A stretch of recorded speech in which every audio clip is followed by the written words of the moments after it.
ಒಂದು ಕಡೆ ರಾಜ್ಯದಲ್ಲಿ ಸುರಿತಾ ಇರುವಂತಹ ಮಹಾಮಳೆ ಜನರ ಜೀವನವನ್ನ ಹಾಳು ಮಾಡ್ತಾ ಇದೆ. ಊರೇ ಮುಳುಗಿ ಹೋಗ್ತಾ ಇದೆ. ವೃದ್ಧರು, ಬಾಣಂತಿಯರು, ಮಕ್ಕಳು ನೆರೆ ಹೊಡೆತಕ್ಕೆ ಸಿಕ್ಕಿ ಒದ್ದಾಡ್ತಾ ಇದ್ದಾರೆ. ಶವ ಸಾಗಿಸೋದಕ್ಕೂ ಕೂಡ ಕಷ್ಟಪಡುವಂತಹ ಪರಿಸ್ಥಿತಿ ಇದೆ. ಶವ ಸಂಸ್ಕಾರವಂತೂ ಸಿಕ್ಕಾಪಟ್ಟೆ ಕಷ್ಟವಾಗ್ತಿದೆ. ಇನ್ನೊಂದು ಕಡೆಯಲ್ಲಿ ಪ್ರವಾಹದ ವಿಷಯದಲ್ಲಿ ಸರ್ಕಾರದ ಕಿವಿ ಹಿಂಡೋದಕ್ಕೆ ವಿರೋಧ ಪಕ್ಷಗಳು ಕೂಡ ಈಗ ನೆರೆ ಪ್ರವಾಸ ಮಾಡೋದಕ್ಕೆ ತಂಡಗಳನ್ನು ರಚನೆ ಮಾಡಿದೆ.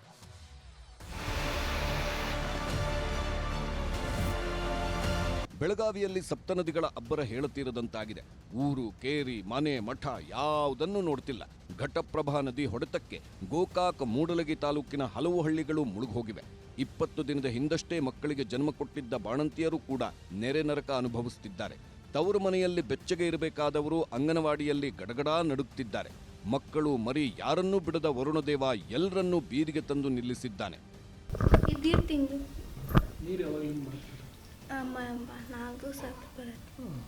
ಡಾಕ್ಟರ್ ಬಂದು ನೋಡಿದಾರೆ, ನೋಡುವಾಗ್ಯಾರ, ಚೆಕ್ ಮಾಡಿದಾರೆ. ಗಂಡು ಮುಗಿದು ಎಷ್ಟು ತಿಂಗಳು? 1.5 ತಿಂಗಳು. ಇವರ ಪರಿಸ್ಥಿತಿ ನೋಡ್ತಿದ್ರೇನೆ ಕರುಳು ಹಿಂಡಿದಂತಾಗುತ್ತೆ. ಮನೆ, ಮಠ ಎಲ್ಲ ಇದ್ರೂ ಇವತ್ತು ಬೀದಿಯಲ್ಲಿ ಬದುಕೋ ಪರಿಸ್ಥಿತಿ. 16 ಎಕರೆಯಲ್ಲಿ ಹಾಕಿದ್ದ ಕಬ್ಬಿನ ಬೆಳೆಯೆಲ್ಲ ಸರ್ವನಾಶವಾಗಿದೆ. ಇರೋದಕ್ಕೆ ಮನೆಯೂ ಇಲ್ಲ. ವರ್ಷಕ್ಕಾಗುವಷ್ಟು ಕೂಡಿಟ್ಟಿದ್ದ ದವಸ ಧಾನ್ಯಗಳೆಲ್ಲ ಮಣ್ಣು ಪಾಲಾಗಿದೆ. ಪ್ರತಿ ವರ್ಷ ಮಳೆ ಬಂದಾಗಲೂ ಇದೇ ನರಕ ಅನುಭವಿಸ್ತೀವಿ ಅಂತ ಕಣ್ಣೀರಿಡುತ್ತಿದ್ದಾರೆ. ನಾವು ತುಂಬಾ ಬಡ ಕುಟುಂಬದಿಂದ ಬಂದವ್ರಿ. ನಮ್ದು 9 ಎಕರೆ ಮಾಡ್ಕೊಂಡಿದ್ ಹೊಲ ಐತ್ರಿ. ಅದು ಅಷ್ಟು ಕಬ್ಬ ಹಾಕಿದ್ವಿ. ಅದನ್ನು ಜಲಾವೃತ ಹೇಳಾತಿದ್ವಿ. ಚಿಕ್ಕಮಗಳೂರಿನ ಹೊಳೆಕೂಡಿಗೆ ಗ್ರಾಮಸ್ಥರ ಸ್ಥಿತಿ ದೇವರಿಗೆ ಪ್ರೀತಿ ಎನ್ನುವಂತಾಗಿದೆ. ಬಿಟ್ಟು ಬಿಡದೆ ಮಳೆಯಾಗ್ತಿರೋದ್ರಿಂದ ಭದ್ರಾ ತಪ್ಪಲಿನಲ್ಲಿರೋ ಮನೆಗಳು ಮುಳುಗೋಗಿದ್ದು 5-6 ಕುಟುಂಬಗಳು ಪರದಾಡ್ತಿವೆ. ನೀರಿನ ಹರಿವು ಕಡಿಮೆ ಇದ್ದಾಗ ದೋಣಿ ಮೂಲಕ ಬಂದು ಆಹಾರ ದಿನಸಿ ತೆಗೆದುಕೊಂಡು ಹೋಗ್ತಿದ್ರು. ಈಗ ಅದೂ ಆಗ್ತಿಲ್ಲ. 15 ದಿನದಿಂದ ಕರೆಂಟ್ ಇಲ್ಲದೆ ಮೊಬೈಲ್ ಎಲ್ಲ ಸ್ವಿಚ್ ಆಫ್ ಆಗಿದ್ದು ಅಳಿದುಳಿದ ಸಾಮಗ್ರಿಗಳಲ್ಲೇ ಅರೆಬರೆ ಹೊಟ್ಟೆ ತುಂಬಿಸಿಕೊಳ್ಳುತ್ತಿದ್ದಾರೆ. ಪುಷ್ಯ ಮಳೆ, ಸುನಾಮಿ, ಉತ್ತರ ತತ್ತರ. ಶಿರೂರಲ್ಲಿ 8 ಜನರ ಮೃತದೇಹವನ್ನ ಮೂಲೆ ಮೂಲೆ ಹುಡುಕಾಡಿ ಹೊರತೆಗೆದಿದ್ದ ಸಿಬ್ಬಂದಿ ಇನ್ನೂ 3ರನ್ನ ಹುಡುಕೋದ್ರಲ್ಲಿ ಸೋತು ಹೋಗಿದ್ದಾರೆ. 14 ದಿನದ ನಂತರ ಆಪರೇಷನ್ ಶಿರೂರಿಗೆ ಜಿಲ್ಲಾಡಳಿತ ತಾತ್ಕಾಲಿಕ ಅಂತ್ಯ ಹಾಡಿದೆ. ಆದರೆ ಕೇರಳ ಸಿಎಂ ಪಿಣರಾಯಿ ವಿಜಯನ್ ಕಾರ್ಯಾಚರಣೆ ನಿಲ್ಲಿಸದಂತೆ ಕರ್ನಾಟಕ ಸರ್ಕಾರಕ್ಕೆ ಮನವಿ ಮಾಡಿದ್ದಾರೆ. ನಾಳೆ ತ್ರಿಶೂರ್ನಿಂದ ಬಾರ್ಜ್ ಆಪರೇಟಿಂಗ್ ಎಕ್ಸ್ಪರ್ಟ್ಗಳು ಬರ್ತಿದ್ದು ನೀರಿನ ಒಳಹರಿವಿನ ಮಟ್ಟ ಪರೀಕ್ಷೆ ಮಾಡ್ತಾರೆ. ಇದಕ್ಕಾಗಿ ರಾಜಸ್ಥಾನದಿಂದ ವಿಶೇಷ ನಾಡದೋಣಿಗಳೂ ಬರ್ತಿವೆ. ಇನ್ನೊಂದು ಕಡೆ ಶಿರೂರು ಗುಡ್ಡ ಕುಸಿತದಿಂದ ರಾಷ್ಟ್ರೀಯ ಹೆದ್ದಾರಿ 66 ಸಂಪೂರ್ಣ ಬಂದಾಗಿದೆ. ಈಗ ಹೆದ್ದಾರಿ ಪ್ರಾಧಿಕಾರದ ಫಿಟ್ನೆಸ್ ಸರ್ಟಿಫಿಕೇಟ್ ಸಿಗೋವರೆಗೂ ವಾಹನಗಳ ಓಡಾಟಕ್ಕೆ ನಿಷೇಧ ಹೇರಲಾಗಿದೆ. 15 ದಿನ ಹೆವಿ ವೆಹಿಕಲ್ ಆ ಕಡೆ ಈ ಕಡೆ ಎಲ್ಲ ನಿಂತ್ಕೊಂಡಿದೆ. ಅದಕ್ಕೇನಾದರೂ ಏನು ಮಾಡಿದರೆ ಸರಿ ಅನ್ನಲಿ ನೋಡಬೇಕು. ಈಗ NHAನವರು ಬಂದಿದ್ದಾರೆ, ಅವ್ರ ಹತ್ರ ಏನು ಕೇಳ್ಕೊಂಡು ಮಾಡುವಂಥ ಕೆಲಸವನ್ನು ಮಾಡ್ತಾರೆ. ಮಹಾಮಳೆ ಅಬ್ಬರಕ್ಕೆ ಬೆಳಗಾವಿ ಜನ ತತ್ತರಿಸಿ ಹೋಗಿದ್ದಾರೆ. ಗೋಕಾಕ್ ತಾಲೂಕಿನ ಉದ್ದಮ್ಮ ದೇವಸ್ಥಾನಕ್ಕೆ ಜಲದಿಗ್ಬಂಧನ ಹಾಕಿದ್ದು ಮೊಣಕಾಲೆತ್ತರಕ್ಕೆ ನಿಂತ ನೀರಲ್ಲೇ ಅರ್ಚಕರು ದೇವರಿಗೆ ಪೂಜೆ ಮಾಡಿದ್ದಾರೆ. ಕ್ಷಣ ಕ್ಷಣಕ್ಕೂ ಕೃಷ್ಣಾ ನದಿ ನೀರಿನ ಮಟ್ಟ ಏರಿಕೆಯಾಗ್ತಿದ್ದು ಡ್ರೋನ್ ಕಣ್ಣಲ್ಲಿ ಅದ್ಭುತ ದೃಶ್ಯ ಸೆರೆಯಾಗಿದೆ. ಜೋರು ಮಳೆಯಿಂದಾಗಿ ಚಿಕ್ಕೋಡಿಯ ವೀರಭದ್ರ ದೇವಾಲಯ ಮುಳುಗೋಗಿದ್ದು ನದಿ ಪಾತ್ರದ ಜನ ಅಕ್ಷರಶಃ ನರಕ ನೋಡುತ್ತಿದ್ದಾರೆ.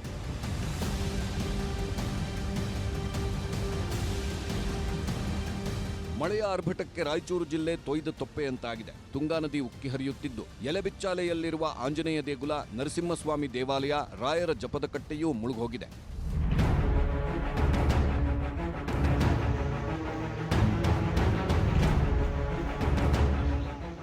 ಹಾವೇರಿಯ ತಹಶೀಲ್ದಾರ್ ಕಚೇರಿಯಲ್ಲಿ ಛತ್ರಿ ಹಿಡಿದು ಸಿಬ್ಬಂದಿ ಕೆಲಸ ಮಾಡ್ತಿದ್ರು. ಈ ಬಗ್ಗೆ ನ್ಯೂಸ್ 18 ವರದಿ ಮಾಡುತ್ತಿದ್ದಂತೆ ಎಚ್ಚೆತ್ತ ಶಾಸಕ ರುದ್ರಪ್ಪ ಲಮಾಣಿ ಸ್ಥಳಕ್ಕೆ ಭೇಟಿ ನೀಡಿ ಪರಿಶೀಲನೆ ನಡೆಸಿದ್ದಾರೆ. ಆದಷ್ಟು ಬೇಗನೆ ಶಿಫ್ಟ್ ಮಾಡೋಕ್ಕೆ ಪ್ರಯತ್ನ ಮಾಡಿದ್ದೇವೆ. ಹೊಸ ಬಿಲ್ಡಿಂಗ್ ಕಟ್ಟಕ್ಕೆ ಪ್ರಯತ್ನ ಮಾಡಿದ್ದೇವೆ. ಇದ್ರ ಮ್ಯಾಲ ಹಾಕಕ್ಕೂ ಪ್ರಯತ್ನ. ಆದಷ್ಟು ಬೇಗನೆ ಆಫೀಸನ್ನು ಶಿಫ್ಟ್ ಮಾಡ್ತೇವೆ.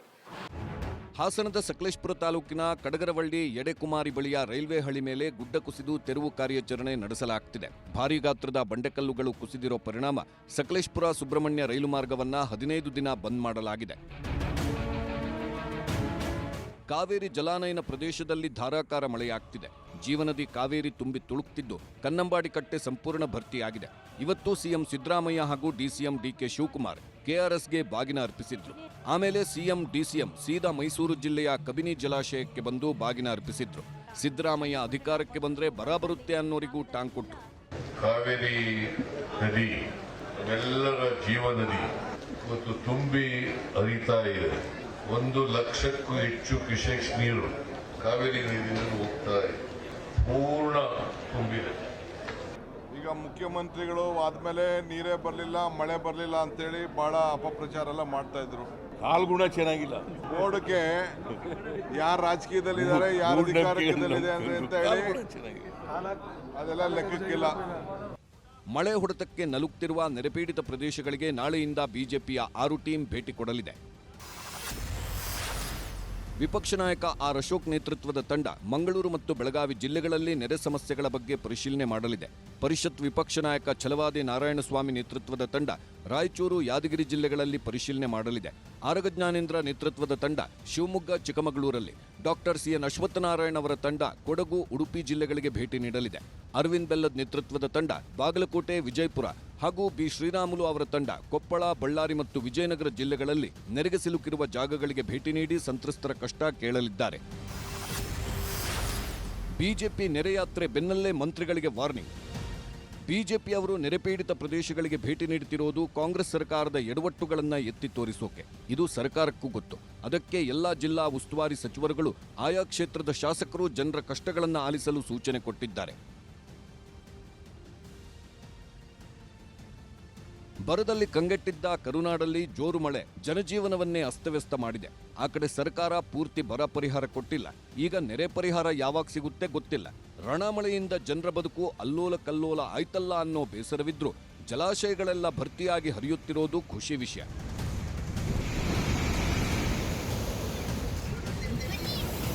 Bureau report, news 18.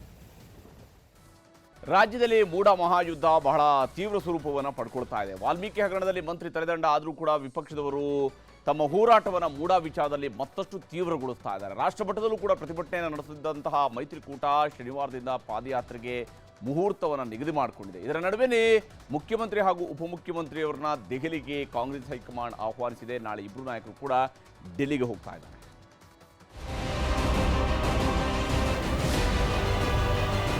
ಪಾದಯಾತ್ರೆ ಮುಖಾಂತರ ಸಿದ್ದರಾಮಯ್ಯ ಲೂಟಿ ರಾಮಯ್ಯ ಅನ್ನೋದನ್ನ ಹೇಳ್ಬೇಕು. ಬ್ಲ್ಯಾಕ್ ಮೇಲ್ ಮಾಡೋದ್ರಲ್ಲಿ ನಿಶ್ಚೀಮರು, ಸುಳ್ಳು ಹೇಳೋದ್ರಲ್ಲಿ ನಿಶ್ಚೀಮರು. ರಾಜ್ಯ ರಾಜಕಾರಣದಲ್ಲಿ ಮತ್ತೊಂದು ಸುತ್ತಿನ ಪಾದಯಾತ್ರೆ ಪರ್ವ ಶುರುವಾಗಿದೆ. ಅಂದು ಮಾಜಿ ಸಚಿವ ಜನಾರ್ದನ ರೆಡ್ಡಿ ಹಾಕಿದ್ದ ಸವಾಲು ಸ್ವೀಕರಿಸಿದ ಸಿದ್ದರಾಮಯ್ಯ ಬೆಂಗಳೂರಿನಿಂದ ಬಳ್ಳಾರಿಗೆ ಪಾದಯಾತ್ರೆ ಮಾಡಿದ್ರು. ಪರಿಣಾಮ ಸುಭದ್ರ ಸರ್ಕಾರ, ಬಹುಮತದ ಅಧಿಕಾರ ಸಿಕ್ತು. ಈಗ ಅಂಥದ್ದೇ ಮತ್ತೊಂದು ಪಾದಯಾತ್ರೆ ಶುರುವಾಗ್ತಿದೆ. ಅದು ಕಮಲದಳ ಪಕ್ಷದವರಿಂದ ಸಿದ್ದರಾಮಯ್ಯ ಸರ್ಕಾರದ ವಿರುದ್ಧ. ಒಂದು ಯಾತ್ರೆ ಮೈಸೂರಿಗೆ, ಮೂಡ ಹಗರಣದ ವಿರುದ್ಧ. ಎರಡನೇ ಪಾದಯಾತ್ರೆ ಬಳ್ಳಾರಿಗೆ, ವಾಲ್ಮೀಕಿ ನಿಗಮದ ಹಗರಣದ ವಿರುದ್ಧ.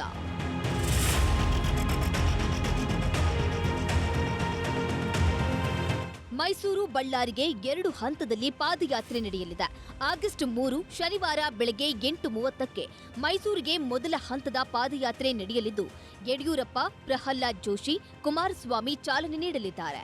ಬೆಂಗಳೂರಿನ ನೈಸ್ ಜಂಕ್ಷನ್ನಿಂದ ಶುರುವಾಗಿ 7 ದಿನ ಪಾದಯಾತ್ರೆ ನಡೆಯಲಿದೆ. 224 ವಿಧಾನಸಭಾ ಕ್ಷೇತ್ರಗಳಿಂದಲೂ ಕಾರ್ಯಕರ್ತರು ಹಂತ ಹಂತವಾಗಿ ಪಾದಯಾತ್ರೆಯಲ್ಲಿ ಭಾಗಿಯಾಗ್ತಾರೆ. ಆಗಸ್ಟ್ 10ರಂದು ಮೈಸೂರಿನಲ್ಲಿ ಪಾದಯಾತ್ರೆ ಸಮಾರೋಪ ಕಾರ್ಯಕ್ರಮ ನಡೆಯಲಿದೆ. ಈ ಬಂಡ ಕಾಂಗ್ರೆಸ್ ಸರ್ಕಾರ ಇದೆ, ಇವರ ಬಂಡವಾಳವನ್ನ ಬಯಲಿಗೆ ತರ್ತಕ್ಕಂಥ ಕೆಲಸ ಮಾಡ್ತಿದೆ ಹೊರತು ಬೇರೆ ಏನಿಲ್ಲ. ಬಡವರ ಪರವಾಗಿ ನಾವು ಹೋರಾಟವನ್ನು ಮಾಡ್ತಾ ಇರ್ತಕ್ಕಂಥದ್ದು. ಈ ಹೋರಾಟದ ಮುಖೇನ ಆ ಬಡವರೇನಿದ್ದಾರೆ, ತುಳಿತಕ್ಕೆ ಒಳಗಾಗಿರ್ತಕ್ಕಂಥ ಸಮುದಾಯಗಳೇನಿದ್ದಾವೆ, ಅವರಿಗೆ ಅವರ ಪ್ರಶ್ನೆಗಳಿಗೆ ಉತ್ತರವನ್ನು ಕೊಡ್ತಕ್ಕಂಥ ಕೆಲಸ ನಮ್ಮ ಹೋರಾಟದ ಮುಖೇನ ಆಗಬೇಕು. ನಮ್ಮ ಪಾದಯಾತ್ರೆಯನ್ನು ನಾವು ಮಾಡ್ತಾ ಇದ್ದೀವಿ. ಇದೆಲ್ಲನೂ ಕೂಡ ನಮಗೆ ಈ ಸರ್ಕಾರ ಮಾಡಿರೋ ಭ್ರಷ್ಟಾಚಾರದ ಹಗರಣವನ್ನ ಜನಗಳ ಮುಂದೆ ಇಡಬೇಕಾಗಿದೆ. ಪಾದಯಾತ್ರೆ ಮುಖಾಂತರ ಒಂದು ಅವೇರ್ನೆಸ್ ಜನಗಳು ತರಬೇಕು. ಈ ಸಿದ್ದರಾಮಯ್ಯ ಲೂಟಿ ರಾಮಯ್ಯ ಅನ್ನೋದನ್ನ ಹೇಳ್ಬೇಕು. ಆ ರೀತಿಯಾದಂತ ಒಂದು ಕೆಲಸವನ್ನ ನಾವು ಎಲ್ಲರೂ ಮಾಡಬೇಕು. ಅದಕ್ಕೋಸ್ಕರ ಈ ಪಾದಯಾತ್ರೆಯನ್ನ ಮಾಡ್ತಾ ಇದ್ರಿ. ತಮ್ಮ ತಪ್ಪುಗಳನ್ನು ಮುಚ್ಚಿಕೊಳ್ಳಲು ಇದೆಲ್ಲವನ್ನೂ ಬಿಜೆಪಿಯವರು ಮಾಡ್ತಿರೋ ನಾಟಕ. ಬ್ಲಾಕ್ ಮೇಲ್ ಮಾಡುವುದರಲ್ಲಿ ಬಿಜೆಪಿಯವರು ನಿಸ್ಸೀಮರು. ನಾವು ಪಾದಯಾತ್ರೆ ಮಾಡ್ತೀವಿ ಅಂದ್ರು ಸಿದ್ದರಾಮಯ್ಯ. ಮಾಡ್ಲಿ ಪಾಪ, ನಾವು ಮಾಡ್ತೀವಿ. ನಾವು politically we will also oppose, face it. Siddaramaiah ideology ಪ್ರಶ್ನೆ ಮಾಡ್ತಿದ್ದಂತೆ ಕುಮಾರಸ್ವಾಮಿ ಗುಡುಗಿದ್ರು. ಸರ್ಕಾರ ಬಂದ ಮೊದಲ ದಿನದಿಂದಲೇ ಲೂಟಿ ಹೊಡೆತಿದ್ದಾರೆ ಎಂದ್ರು. ಇದಕ್ಕೆ ಸಿಟ್ಟಾದ ಸಿಎಂ ಕುಮಾರಸ್ವಾಮಿ ಜೊತೆಗೆ ಅವರ ಅಪ್ಪನೂ ಅಕ್ರಮ ಮಾಡಿದ್ದಾರೆ ಅಂತ ತಿವಿದ್ರು. ಅಧಿಕಾರಕ್ಕೆ ಬಂದ 15 ತಿಂಗಳಲ್ಲಿ ಅಧಿಕಾರ ಸ್ವೀಕಾರ ಮಾಡಿದಂತ ಮೊದಲನೇ ದಿನದಿಂದಲೇ ಪ್ರಾರಂಭ ಆಯಿತು ಈ ಸರ್ಕಾರದ ಅಕ್ರಮಗಳು. ಮೈಸೂರಿನ ಮೂಡ ಹಗರಣ, ನಾವು ಮುಖ್ಯಮಂತ್ರಿಗಳ ಧರ್ಮಪತ್ನಿಯವರು 15 ಸೈಟ್ ತಗೊಂಡಿರೋದಕ್ಕೆ ನಮ್ಮ ತಕರಾರಿಲ್ಲ. ಇನ್ನೂ 35 ಸೈಟ್ ತಗೊಳ್ಳಿ, 50 ಸೈಟ್ ಮಾಡ್ಕೊಳ್ಳಿ, ನಮ್ಮ ತಕರಾರಿಲ್ಲ ಮುಖ್ಯಮಂತ್ರಿಗೆ ಹೇಳ್ತಕ್ಕಂಥದ್ದು. ಈ ರಾಜ್ಯದಲ್ಲಿ ಕಾನೂನಿನ ವ್ಯಾಪ್ತಿಯೊಳಗೆ ಅವರವರದೇ ಆದಂಥ ಒಂದು ಆಸ್ತಿ ಗಳಿಕೆಯನ್ನು ಕಾನೂನನ್ನು ಮೀರದೆ ಮಾಡಲಿಕ್ಕೆ ಈ ಸಂವಿಧಾನದಲ್ಲಿ ಅಂಬೇಡ್ಕರ್ ಅವರು ಅವಕಾಶ ಕಲ್ಪಿಸಿಕೊಟ್ಟಿದ್ದಾರೆ. ಕುಮಾರಸ್ವಾಮಿ ಭಾಳ ಮಾತಾಡ್ತಾರಲ್ಲ, 1984 ಸೈಟ್ ತಗೊಂಡ್ರು, ಇಂಡಸ್ಟ್ರೀಸ್ ಸೈಟ್ನ ಪೊಸಿಷನ್ ಸರ್ಟಿಫಿಕೇಟು ತಗೊಂಡಿದ್ದಾರೆ. ಆಮೇಲೆ ಬದಲಿ ನಿವೇಶನ್ಗೆ ಅರ್ಜಿ ಹಾಕೊಂಡಿದ್ದಾರೆ. ಇಂಡಸ್ಟ್ರಿ ಮಾಡಿದ್ರ? ಯಾರು ಹೇಳಿದ್ರು ಕೊಟ್ಟು ಪೊಸಿಷನ್ ಸರ್ಟಿಫಿಕೇಟ್ ತಗೊಂಡಿದ್ದಾರೆ.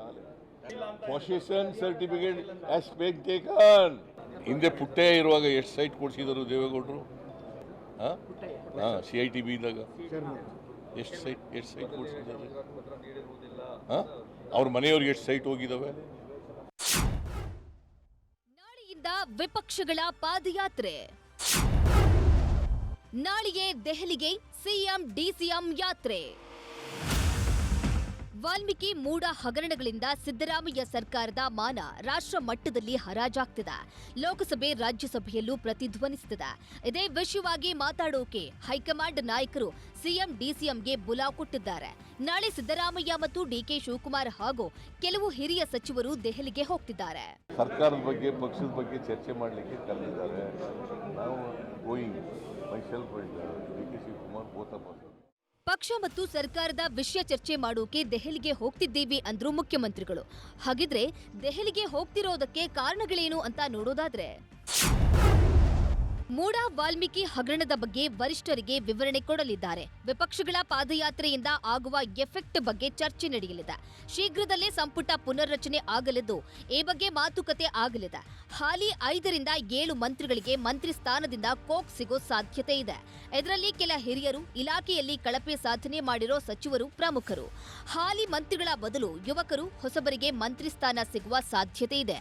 ಬಿ ನಾಗೇಂದ್ರ ರಾಜೀನಾಮೆ ತೆರವಾದ ಖಾತೆಯನ್ನು ಯಾರಿಗೆ ಹಂಚೋದು ಅನ್ನೋದು ಫೈನಲ್ ಆಗಲಿದ್ದು ಕೆಪಿಸಿಸಿ ಅಧ್ಯಕ್ಷ ಸ್ಥಾನ ಬದಲಾವಣೆ ಬಗ್ಗೆಯೂ ಚರ್ಚೆ ನಡೆಯಲಿದೆ.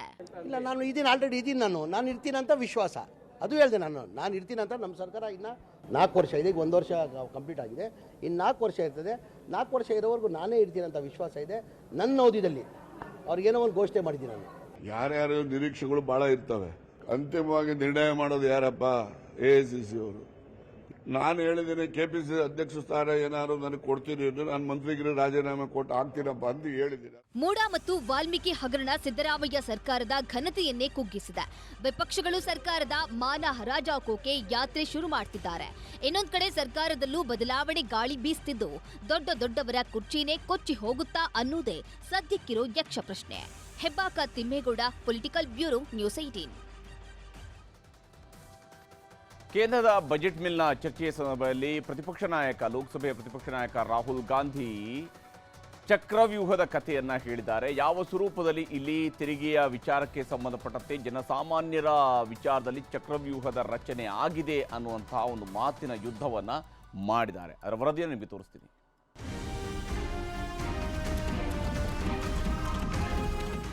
ಕೇಂದ್ರ ಸರ್ಕಾರ ಬಜೆಟ್ನಲ್ಲಿ ಆಂಧ್ರ, ಬಿಹಾರಕ್ಕೆ ಬಿಟ್ಟರೆ ದೇಶದ ಯಾವುದೇ ರಾಜ್ಯಗಳಿಗೂ ಏನೂ ಕೊಟ್ಟಿಲ್ಲ ಅಂತ ಇಂಡಿಯಾ ಕೂಟದವರು ಬೀದಿಗಿಳಿದು ಪ್ರತಿಭಟಿಸಿದ್ರು. 3-4 ದಿನದಿಂದ ಸಂಸತ್ ಕಲಾಪದಲ್ಲಿ ಅಲ್ಲೋಲ ಕಲ್ಲೋಲ ಎಬ್ಬಿಸಿದ್ರು. ಆದ್ರಿವತ್ತು ಲೋಕಸಭೆ ವಿಪಕ್ಷ ನಾಯಕ ರಾಹುಲ್ ಗಾಂಧಿ ಬಜೆಟ್ ಮೇಲೆ ಮಾತಾಡ್ತಾ ಮಹಾಭಾರತದ ಚಕ್ರವ್ಯೂಹದ ಕಥೆ ಹೇಳಿ ಕೇಂದ್ರ ಸರ್ಕಾರದ ಮೇಲೆ ಮಾತಿನ ಯುದ್ಧ ನಡೆಸಿದ್ರು. ರಾಹುಲ್ ಚಕ್ರವ್ಯೂಹ 1, ಕೇಂದ್ರದ ಮೇಲೆ ಭಯ, ಹಿಂಸೆ ಅಸ್ತ್ರ ಪ್ರಯೋಗ. कुरुक्षेत्र में एक युवा को, अभिमन्यु को 6 लोगों ने चक्रव्यूह में मारा था. उनके नाम द्रोणाचार्य, कर्ण, कृपाचार्य, कृतवर्मा, अश्वत्थामा और शकुनी. सर, आज भी चक्रव्यूह के बीच में 6 लोग हैं. तो जैसे उस टाइम 6 लोग कंट्रोल करते थे, वैसे आज भी 6 लोग कंट्रोल कर रहे हैं. चक्रव्यूह को नरेंद्र मोदी जी, अमित शाह जी, मोहन भगवत जी, अजीत दो. ರಾಹುಲ್ ಚಕ್ರವ್ಯೂಹ 2, ಬಜೆಟ್ ಜಾತಿ ಹಲ್ವಾ ಹೆಸರಲ್ಲಿ ಮಾತಿನ ಬ್ರಹ್ಮಾಸ್ತ್ರ. 20 अफसरों ने हिंदुस्तान का बजट तैयार किया है. मतलब हिंदुस्तान का जो हलवा है 20 लोगों ने बांटने का काम किया है. अब स्पीकर सर, उन 20 लोगों में से 90% लोगों में से सिर्फ 2 हैं, एक माइनॉरिटी और एक ओबीसी. और इस फोटो में एक भी नहीं है, मतलब फोटो में आपने पीछे कर दिया, फोटो में तो आने नहीं दिया आपने, कोई नहीं आ सकता। 3% का एक है ही नहीं सर, ये आप लोग हलवा खा रहे हो और बाकी देश तो हलवा मिल ही नहीं रहा है। ರಾಹುಲ್ ಚಕ್ರವ್ಯೂಹ 3 ರೈತರಿಗಾಗಿ ಎಂಎಸ್ಪಿ ಜಾರಿಗೆ ಆಗ್ರಹಿಸಿ ಸಮರ. 3 काले कानून, जमीन अधिग्रहण बिल को आपने कमजोर किया, उनको आप सही दाम नहीं देते हो। इस चक्रव्यूह से निकलने के लिए उन्होंने आपसे सिर्फ एक चीज मांगी है, 2 चीजें नहीं मांगी है, सिर्फ एक चीज मांगी है। उन्होंने कहा है कि हमें लीगल गारंटीड एमएसपी दे दें। आपने उनको बॉर्डर पे बंद कर दिया, रोक दिया, आज तक रोड बंद है। आप उनसे बात करने को तैयार नहीं है। वो यहां आए, मुझसे मिलने आए, आप उनको अंदर नहीं आने दे रहे थे। ರಾಹುಲ್ ಚಕ್ರವ್ಯೂಹ 4 ಅಗ್ನಿವೀರ್ ಹೆಸರಲ್ಲೂ ಪಾಶುಪತಾಸ್ತ್ರ ಪ್ರಯೋಗ. पहली बार सेना के जवानों को आपने अग्निवीर के चक्रव्यूह में फंसाया। इस बजट में अग्निवीरों के पेंशन के लिए 1 रुपया नहीं है। आप अपने आप को देशभक्त कहते हो, मगर जब अग्निवीरों की मदद करने की बात आती है, जवानों को पैसा देने की बात आती है, तो बजट में आपको 1 रुपया नहीं दिखाई देता। उनकी पेंशन के लिए 1 रुपया आपने नहीं दिया, तो उनको आपने अग्निवीर के चक्रव्यूह में फंसाया। ರಾಹುಲ್ ಚಕ್ರವ್ಯೂಹ 5 ಮಧ್ಯಮ ವರ್ಗದ ಜನರಿಗೆ ಬಜೆಟ್ನಲ್ಲಿ ನರಕ. जब प्रधानमंत्री ने कोविड के समय उनसे थाली बजवाई थी, तो उन्होंने दबाकर थाली बजाई, धड़ धड़ धड़ धड़ धड़ थाली बजाओ बजाई। उसके बाद प्रधानमंत्री ने उसी मिडिल क्लास से कहा मोबाइल फोन की लाइट जलाओ, और मोबाइल फोन की लाइट जली। अब इस बजट में आपने उसी मिडिल क्लास के एक छुरा पीठ में मारा, दूसरा छुरा छाती में।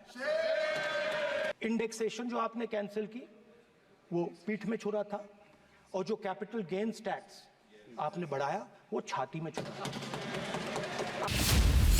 ರಾಹುಲ್ ಚಕ್ರವ್ಯೂಹ 6 ಯುವ ಸಮೂಹದ ಬದುಕಿನ ಮೇಲೆ ಆಗಿದ್ದಂತೆ ದಾಳಿ. फाइनेंस मिनिस्टर बैठी हैं, अब युवाओं के लिए आपने क्या किया कि ये इंटर्नशिप प्रोग्राम सिर्फ हिंदुस्तान की 500 सबसे बड़ी कंपनियों में होगा, और 99% जो हमारे युवा हैं उनको इस इंटर्नशिप प्रोग्राम से कुछ लेना देना नहीं, कोई फायदा नहीं होने वाला है। तो आपने पहले टांग तोड़ दी और उसके ऊपर आप बैंडेड लगाने की कोशिश कर रहे हैं। मेन मुद्दा आज युवाओं का एग्जाम पेपर लीक है, तो आपने एक साइड पेपर लीक चक्रव्यूह, दूसरी साइड बेरोजगारी चक्रव्यूह। ರಾಹುಲ್ ಗಾಂಧಿಯ ಚಕ್ರವ್ಯೂಹದ ಮಾತಿಗೆ ಸ್ಪೀಕರ್ ಓಂ ಬಿರ್ಲಾ ಸಿಟ್ಟಾದ ಪ್ರಸಂಗಾನೂ ನಡೆಯಿತು. माननीय सदस्य, आप सदन में असत्य नहीं कहे। एक मिनट प्लीज, आपने विषय उठाया इसलिए मैं बोल रहा हूँ। ऐसे तो सदन की व्यवस्थाओं पर सवाल नहीं उठाना चाहिए, लेकिन उसमें एक सदन की मर्यादा का उल्लंघन हुआ कि कभी भी सदन में माननीय सदस्य के अलावा दूसरा कोई व्यक्ति बाइट नहीं दे सकता। और आपकी मौजूदगी में बाइट दी, ये क्लियर करना चाहता हूँ। ಬಿಜೆಪಿಯವರು ರಾಹುಲ್ ಗಾಂಧಿ ಚಕ್ರವ್ಯೂಹದ ಮಾತಿಗೆ ಲೋಕಸಭೆಯಲ್ಲಿ ತಬ್ಬಿಬ್ಬಾದ್ರು. ಆಮೇಲೆ ಗಲಾಟೆನೂ ಎಬ್ಬಿಸಿದ್ರು. ರಾಹುಲ್ ಭಾಷಣವನ್ನು ವಿರೋಧಿಸಿದ್ರು. ಕೊನೆಗೆ ಸ್ಪೀಕರ್ ಎಲ್ಲರನ್ನೂ ಮೆತ್ತಗಾಗಿಸಿ ಚರ್ಚೆಗೆ ಅವಕಾಶ ಮಾಡಿಕೊಟ್ರು. Bureau report, news 18. ದರ್ಶನ್ ಪಾಲಿಗೆ ಮನೆಯೂಟ ಅನ್ನುವಂಥದ್ದು ಮರೀಚಿಕೆಯಾಗಿದೆ. ಸೆಷನ್ ಕೋರ್ಟ್ನಲ್ಲಿ ಮನೆಯೂಟಕ್ಕೆ ಅನುಮತಿ ಸಿಗಲಿಲ್ಲ, ಅದಕ್ಕೆ ಹೈಕೋರ್ಟ್ಗೆ ಹೋಗೋದಕ್ಕೆ ಅವರು ಪ್ಲಾನನ್ನು ಮಾಡ್ಕೊಂಡಿದ್ರು. ಇದರ ನಡುವೆನೇ ಈಗ ಹೈಕೋರ್ಟ್ಗೆ ಹಾಕಿದಂಥ ಅರ್ಜಿಯನ್ನು ಹಿಂಪಡೆಯುವಂಥದ್ದಕ್ಕೂ ಕೂಡ ನಿರ್ಧಾರವನ್ನು ಕೈಗೊಂಡಿದ್ದಾರೆ. ಇದರ ನಡುವೆನೇ ಜೈಲಿಗೆ ಹೋಗಿ ದರ್ಶನ್ ಅವ್ರನ್ನ ಭೇಟಿಯಾಗಿರುವಂಥ ವಿಜಯಲಕ್ಷ್ಮಿ ಕೊಲ್ಲೂರಿಗೆ ಹೋಗಿ ತಾವೇನು ಪೂಜೆಯನ್ನು ಮಾಡ್ಕೊಂಡು ಬಂದಿದ್ರು, ಆ ದೇವರ ಪ್ರಸಾದವನ್ನು ದರ್ಶನ್ ಅವರಿಗೆ ಕೊಟ್ಟಿದ್ದಾರೆ.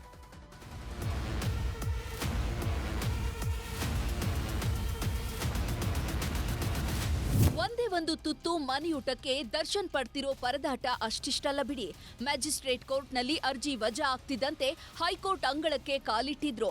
ಇವತ್ತು ಅದರ ಅರ್ಜಿ ವಿಚಾರಣೆಯೂ ನಡೆಯಬೇಕಿತ್ತು. ಅಷ್ಟರಲ್ಲಾಗಲೇ ರಿಟ್ ಅರ್ಜಿಯನ್ನ ವಾಪಸ್ ಪಡೆದಿದ್ದಾರೆ. ಹಾಗಾದ್ರೆ ದರ್ಶನ್ ಪರ ವಕೀಲರು ರಿಟ್ ಅರ್ಜಿ ವಾಪಸ್ ಪಡೆದಿದ್ ಯಾಕೆ ಅಂತ ನೋಡೋದಾದ್ರೆ, ದರ್ಶನ್ ಮನೆಯೂಟಕ್ಕಾಗಿ ಹೈಕೋರ್ಟ್ನಲ್ಲಿ ಹೊಸ ಅರ್ಜಿ ಸಲ್ಲಿಸಲು ಅವಕಾಶವಿದೆ. ಅಷ್ಟೇ ಅಲ್ಲ, ಸೆಷನ್ಸ್ ಕೋರ್ಟ್ನಲ್ಲಾದರೂ ಹೊಸ ಅರ್ಜಿ ಸಲ್ಲಿಸಬಹುದು. ಆದರೆ ಈ ಹಿಂದೆ ಸಲ್ಲಿಸಿದ ಅರ್ಜಿ ಸಿವಿಲ್ ವಿಷಯ ಆಗಿರೋದ್ರಿಂದ ಕ್ರಿಮಿನಲ್ ಅರ್ಜಿ ಹಾಕುವ ಅಗತ್ಯತೆ ಕಾಣ್ತಿರೋ ಹಿನ್ನೆಲೆ ರಿಟ್ ಅರ್ಜಿ ಹಿಂಪಡೆದಿದ್ದಾರೆ. ಅಷ್ಟೇ ಅಲ್ಲ, ರಿಟ್ ಅರ್ಜಿಯಿಂದ ತಾಂತ್ರಿಕ ಕಾರಣಗಳೇನಾದರೂ ಎದುರಾಗಬಹುದು ಅನ್ನೋ ಅನುಮಾನದ ಮೇಲೆ ಹೊಸ ಅರ್ಜಿ ಸಲ್ಲಿಕೆಗೆ ಪ್ಲಾನ್ ಮಾಡಿದ್ದಾರೆ.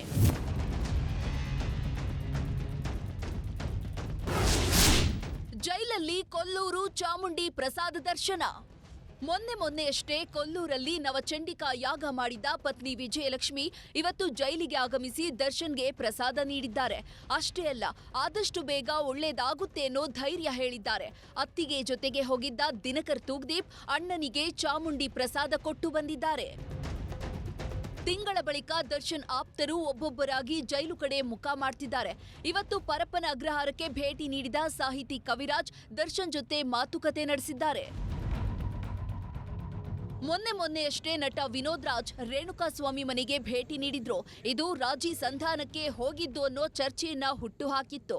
ಈ ಬಗ್ಗೆ ವಿನೋದ್ ರಾಜ್ ಪ್ರತಿಕ್ರಿಯೆ ನೀಡಿದ್ದು, ಸ್ವಾಮಿ ಪತ್ನಿ ಗರ್ಭಿಣಿಯಾಗಿದ್ರಿಂದ ಸಹಾಯ ಮಾಡಿದ್ದೇನೆ. ಯಾವುದೇ ಕಾರಣಕ್ಕೂ ರಾಜಿ ಸಂಧಾನದ ಉದ್ದೇಶವಿರಲಿಲ್ಲ. ಆ ಕೆಲಸ ಮಾಡಲ್ಲ ಎಂದಿದ್ದಾರೆ. ರೇಣುಕಾಸ್ವಾಮಿ ಅವರ ಮನೆಗೆ ನಾನು ಹೋಗಿದ್ದೆ. ವಾಹಿನಿಗಳ ಮೂಲಕ ನನಗೇನು ಅರ್ಥ ಆಯಿತು ಅಂತ ಹೇಳಿದ್ರೆ, ಏನೋ ನಾನು ರಾಜಿ ಸಂದಾಯ ಮಾಡೋದಕ್ಕೋ ಇನ್ಯಾವುದಕ್ಕೋ ನಾನು ಹೋಗಿದ್ದೀನಿ ಅಂತ ಹೇಳ್ಬಿಟ್ಟು ನನಗೆ ಅರ್ಥ ಆಯಿತು. ಖಂಡಿತ ಅದಲ್ವೇ ಅಲ್ಲ. ರೇಣುಕಾಸ್ವಾಮಿಯವರು ಶ್ರೀಮತಿಯವರು ಗರ್ಭಿಣಿಯಲ್ಲಿ ಹುಟ್ಟೋ ಮಗುಗೆ ಏನಾದರೂ ಒಳ್ಳೇದು ಮಾಡೋಕ್ಕಾಗತ್ತಾ ಅನ್ನುವಂಥ ಆ ಉದ್ದೇಶದಲ್ಲಿ ಏನೋ ನಮ್ಮಿಂದ ಆಗಿರುವಂಥ ಸಣ್ಣ ಕಾಣಿಕೆ ನಾನು ಕೊಟ್ಟೆ. ಯಾವುದೇ ರಾಜಿ ಸಂದಾಯ ಮಾಡೋಕ್ಕೆ ಯಾವುದಕ್ಕೂ ನಾನು ಹೋಗಿಲ್ಲ. ಖಂಡಿತ ನಾವು ಹೋಗೋಕ್ಕೂ ಸಾಧ್ಯ ಇಲ್ಲ. ಆ ಕೆಲಸ ನಾವು ಮಾಡೋಂಥವ್ರಲ್ಲ. ಒಟ್ನಲ್ಲಿ ನಟ ದರ್ಶನ್ಗೆ ಸದ್ಯಕ್ಕಂತೂ ಮನೆಯೂಟ ಮರೀಚಿಕೆಯಾಗಿದೆ. Bureau report, news 18. Delhi CM Arvind Kejriwal ವಿರುದ್ಧ ಕೋರ್ಟ್ಗೆ ಸಿಬಿಐ ಚಾರ್ಜ್ ಶೀಟ್ ಸಲ್ಲಿಕೆ ಮಾಡಿದೆ. ಕೇಜ್ರಿವಾಲ್ ಅಬಕಾರಿ ನೀತಿ ಹಗರಣದ ಸೂತ್ರಧಾರ ಅಂತ ಸಿಬಿಐ ಕರೆದಿದೆ. ಜಾರ್ಖಂಡ್ ಸಿಎಂ ಹೇಮಂತ್ ಸೊರೇನ್ಗೆ ಜಾಮೀನು ನೀಡಿದ್ದನ್ನ ಪ್ರಶ್ನಿಸಿ ಇಡಿ ಸುಪ್ರೀಂಗೆ ಸಲ್ಲಿಸಿದ ಅರ್ಜಿಯನ್ನ ತಿರಸ್ಕರಿಸಲಾಗಿದೆ. ಜಾರ್ಖಂಡ್ ಹೈಕೋರ್ಟ್ ಅತ್ಯಂತ ತರ್ಕಬದ್ಧ ತೀರ್ಪು ನೀಡಿದೆ ಅಂತ ಸುಪ್ರೀಂ ಕೋರ್ಟ್ ಹೇಳಿದೆ. ಹಿಂದುಳಿದ ವರ್ಗಗಳ ಮೀಸಲಾತಿ ಪ್ರಮಾಣವನ್ನ 50% 65ಕ್ಕೆ ಹೆಚ್ಚಿಸಲು ಬಿಹಾರ ಸರ್ಕಾರ ಮುಂದಾಗಿತ್ತು. ಈ ಕಾನೂನು ತಿದ್ದುಪಡಿಯನ್ನ ರದ್ದುಪಡಿಸಿದ ಪಾಟ್ನಾ ಹೈಕೋರ್ಟ್ ಆದೇಶ ತಡೆಗೆ ಸುಪ್ರೀಂ ನಿರಾಕರಿಸಿದೆ. ಇದರಿಂದ ನಿತೀಶ್ ಕುಮಾರ್ ಸರ್ಕಾರಕ್ಕೆ ಹಿನ್ನಡೆಯಾಗಿದೆ. ಜಮ್ಮು ಮತ್ತು ಕಾಶ್ಮೀರದ ಸೋಪೋರ್ನಲ್ಲಿ ಭೀಕರ ಸ್ಫೋಟಕ್ಕೆ 4 ಬಲಿಯಾಗಿದ್ದಾರೆ. ಸ್ಕಾರ್ಫ್ ಡೀಲರ್ ಟ್ರಕ್ನಿಂದ ಕೆಲವು ವಸ್ತುಗಳನ್ನು ಇಳಿಸುತ್ತಿದ್ದ ವೇಳೆ ಸ್ಫೋಟ ಸಂಭವಿಸಿದೆ. ಬಿಹಾರದ ಸಮಸ್ತಿಪುರದಲ್ಲಿ ರೈಲು ಅಪಘಾತವಾಗಿದ್ದು ಬೋಗಿಗಳು ಒಂದಕ್ಕೊಂದು ಡಿಕ್ಕಿಯಾಗಿ ಜಖಂಗೊಂಡಿವೆ. ದರ್ಭಾಂಗ್ನಿಂದ ದೆಹಲಿಗೆ ಹೋಗುತ್ತಿದ್ದ ಕ್ರಾಂತಿ ಎಕ್ಸ್ಪ್ರೆಸ್ ರೈಲು ಹಳಿ ತಪ್ಪಿ ಅವಘಡ ಸಂಭವಿಸಿದೆ. ತಮ್ಮ ಸಾಲ ಮರುಪಾವತಿಯನ್ನ ಸರಾಗಗೊಳಿಸುವಲ್ಲಿ ಬೆಂಬಲ ಕೊಟ್ಟಿದ್ರಿಂದ ಭಾರತಕ್ಕೆ ಮಾಲ್ಡೀವ್ಸ್ ಅಧ್ಯಕ್ಷ ಮೊಹಮ್ಮದ್ ಮುಯಿಜ್ ಧನ್ಯವಾದ ತಿಳಿಸಿದ್ದಾರೆ. ಮಾಲ್ಡೀವ್ಸ್ನಲ್ಲಿ ಸ್ವಾತಂತ್ರ್ಯ ದಿನಾಚರಣೆ ಕಾರ್ಯಕ್ರಮವನ್ನು ಉದ್ದೇಶಿಸಿ ಮಾತನಾಡಿದ ವೇಳೆ ಭಾರತವನ್ನ ಹೊಗಳಿದ್ದಾರೆ. ಪ್ಯಾರಿಸ್ ಒಲಿಂಪಿಕ್ಸ್ನಲ್ಲಿ ಭಾರತ ಹಾಕಿ ತಂಡ ಅರ್ಜೆಂಟೀನಾ ವಿರುದ್ಧ 2ನೇ ಪಂದ್ಯದಲ್ಲಿ ಸಮಬಲ ಸಾಧಿಸಿದೆ. 10 ಮೀಟರ್ ಏರ್ ಪಿಸ್ತೂಲ್ ವಿಭಾಗದಲ್ಲಿ ಮಿಕ್ಸೆಡ್ ಟೀಮ್ ಇವೆಂಟ್ನಲ್ಲಿ ಭಾರತದ ಮನು ಬಾಕರ್ ಮತ್ತು ಸರಬ್ಜೋತ್ ಸಿಂಗ್ ನಾಳೆ ಕಂಚಿನ ಪದಕಕ್ಕೆ ಸೆಣಸಾಡಲಿದ್ದಾರೆ. ಇದಾಗಿತ್ತು ಇವತ್ತಿನ ಸೂಪರ್ ಪ್ರೈಮ್ 9. ಈಗ ಬಿಗ್ ಸ್ಟೋರಿ ಪ್ರಸಾರವಾಗುತ್ತೆ. ನೋಡ್ತಾ ಇರಿ ನ್ಯೂಸ್ 18 ಕನ್ನಡ.